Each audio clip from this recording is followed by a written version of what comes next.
Jerry Springer, rest his soul. Oh, man. It's kind of like everyone's favorite uncle. I don't know. He was a very personable guy, though. For the type of talk show he had, he was very relatable. I'll say that. One sec. Got to pick my nose.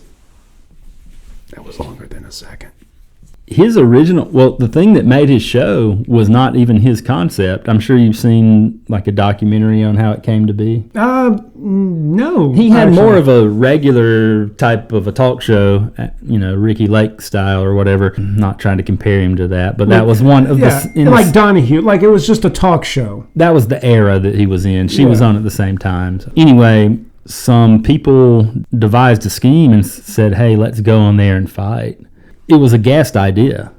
Yeah. And it was such a big hit. Started a trend. They kind of started casting for that, yeah. If you're not going to swing at them, at least throw a chair. Come on. If I'm not mistaken, they were at a spring break or something when that happened. It was away from the home studio. Were they kind of like younger guests? It seems like I remember something about them being college age or something like that. They were going to fake some sort of breakup or something. I don't want to say it was the MTV spring break. I really don't know. But yeah, they were younger, and they said, let's go on there and let's fight. It was staged between them, but the show producers didn't know it. I mean, it was shocking, I'm sure, at first, because no one had seen anything like that, like a live fight taking place on a talk show. What? And it's just like, now after it happened, it's kind of like, well, why not? It's the same rationale behind a car accident. People don't want to admit it, but they can't look away. They're always interested. And that's kind of what Jerry Springer's show became when it hit its stride in the late 90s. It just became a train wreck, really. Show after show of people just fighting each other over the dumbest shit. Initially, when they started doing that, everyone wanted to watch. That's how big it was. Jerry Springer had his own movie called The Ringmaster, and what else would you call it?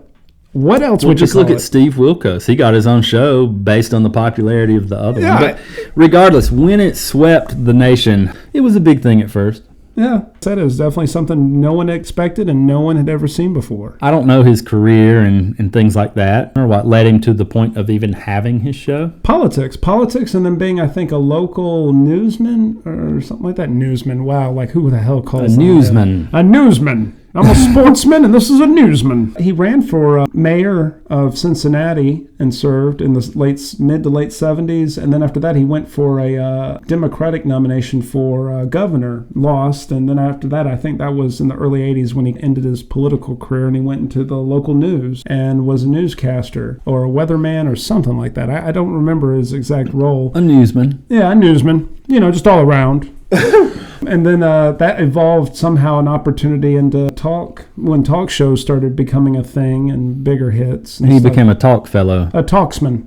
And the rest is history after that once his show began. But you were right. His show did start off very vanilla, I'll say, very plain. It was just the Jerry Springer Show, and that was literally it. Him and a nice little set with a little row of chairs and people and their constant dilemmas. He hit #1 Google search today. And when you look now, he died of cancer, apparently pancreatic cancer, because that's also one of the top Google searches. So I'm sure it's a spin-off of what did he die from, and then people research what did he go through. Yeah, most likely. Or like what's a pancreas? We don't know how uneducated these Google searchers are. Interestingly enough, I know more than one person without their pancreas now. Really? Yep. I went out with a girl that had hers removed at one point, and now, not to say any names, but we've probably seen it in Easley. We've had someone that was struggling a good bit and has theirs out now, I think.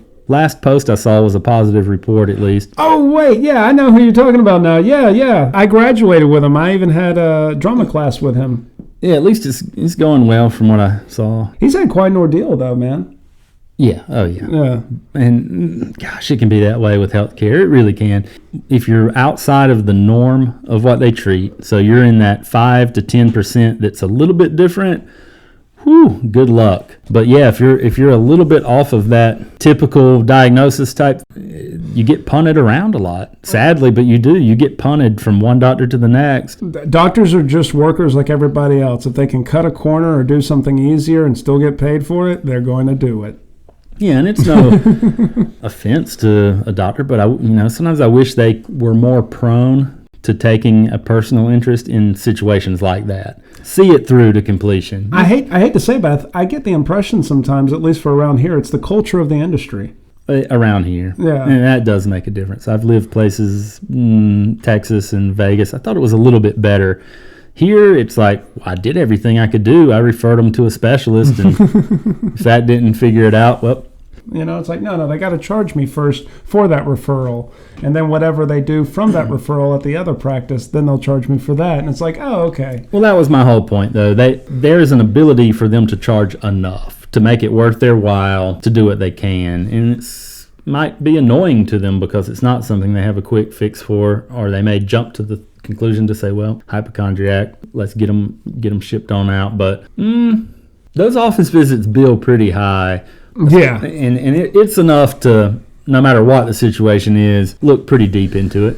I just know what my copay is, but what the total charge was for the visit for that referral, I can only imagine. Just for a referral. The God bless them, they need that. It should be enough. It should just be enough motivation to take interest. Yeah, to give more of a shit, not just about the people that you see, but doing your job to the best of your ability. The system does it to the doctors too, though. In a way, the system pushes the narrative a bit. It pushes their workflow. It dictates their workflow. That's what influences the culture of the business. It's not health care; it's a health business because there's no compassion. It's just all clock in, clock out. As far as the workers are concerned, the hourly ones at least, they're just in it for the benefits and things like that. And doctors are in it for that typical 6-figure salary and the prestige of being a doctor, in the area. I honestly get the impression, just with my brief experience with doctors and even my sisters, that doctors, you see them at their convenience.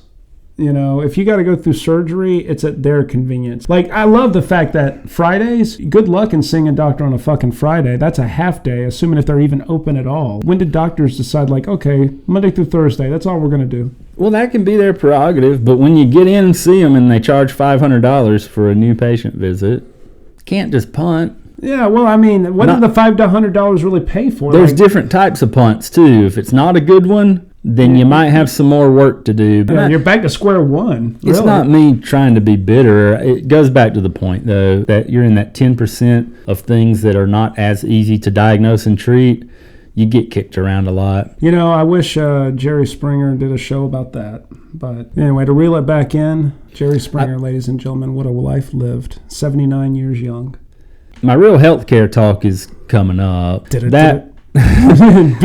up with a drum roll. Well, I need an audience first. Yeah. I'm not going to go comprehensive on a subject and just have 30 people watch it, which, to be fair, we could probably get 150. But when the time is right, we will pick that apart with a fine-tooth comb. Oh, we'll pick it.